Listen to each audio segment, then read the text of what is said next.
The gentleman is recognized for a minute. I thank the chairman for yielding. I thank him for his support. I want to thank the chairman of the committee as well for his agreeing to have this come to the floor. And I look forward to his support. I want to say, Mr. Speaker, I've talked to a lot of members about this. The policies that we have regarding Cuba are subject to debate and subject to differences. What I think, Mr. Speaker, there are no differences are in this Congress, that we are all for supporting those who seek democracy, who seek the benefits of freedom, and who see the welfare of their families associated with that freedom. I don't think there's a single member who wasn't appalled by the way peaceful protesters in Cuba were brutally suppressed in July. And I doubt there is anyone here who is not concerned that such actions will be repeated this month when the next protests are scheduled to occur. So this is a very timely resolution because it anticipates that there will be another group of people who will have the courage to stand up, to speak up on behalf of the freedom in their country. There was a resolution passed by the United States Senate on August 3rd, 2021.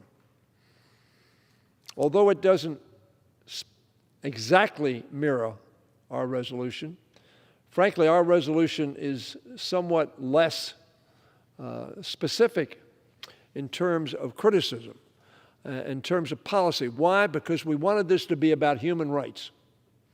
We wanted it to be about people who stand up for freedom. We wanted it to be another statement of the thousands that we have made in countries throughout this globe who suppress the rights of people, who imprison people because they try to express their views. But this resolution that was passed in the Senate was sponsored by my counterpart, the Majority Whip, Mr. Durbin, by Mr. Kane from Virginia, Mr. Schatz from Hawaii, Mr. Coons from Delaware, Mr. Booker from New Jersey, Ms. Cortez Masto from Nevada, Mr. Brown from Ohio, Mr. Padilla from California, Mr. Warner from Virginia, Mr. Cardin from my own state of Maryland, Ms. Rosen from Nevada, Mr. Warnock from Georgia, Mr. Lujan from New Mexico, our former chair of the campaign committee, Ms. Hassan from New Hampshire. My point is that this, along with many Republicans, but it was a unanimous consent, so everybody was for it. The vote we take on this resolution is a simple one. The text of the resolution is clear. It states that this House, all of us, stands in solidarity with Cubans seeking to express themselves and seek a redress of their grievances from their leaders. It affirms that the Cuban people ought to be able to enjoy the same access to information and the internet as Americans and other free people do around the world.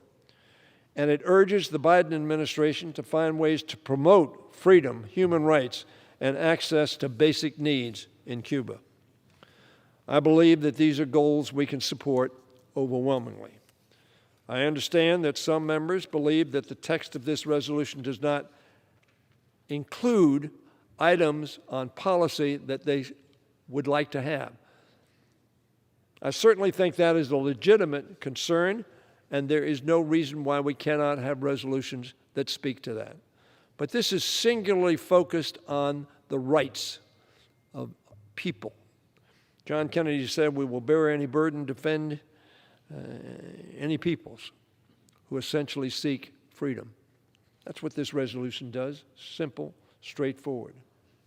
I've supported many of these policies as chairman of the Commission on Human Rights, the Helsinki Commission, where resolution after resolution said to Soviet satellites that the Helsinki signature of the Russians on that document demanded that they observe the human rights of those folks.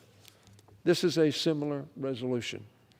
I hope all members would share my view that a strong, bipartisan, and united vote by this House will send a message to the people of Cuba that they are not alone, that the American people stand with those who speak out in peaceful protest, that Democrats and Republicans stand together in support of the freedoms they seek. So, Mr. Speaker, in conclusion, I ask my colleagues to join me in supporting this resolution.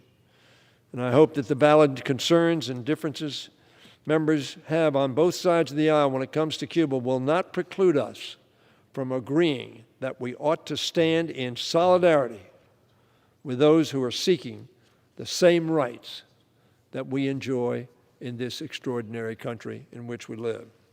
That's why I will be voting an enthusiastic and strong yes on this resolution, and I yield back the balance of my time.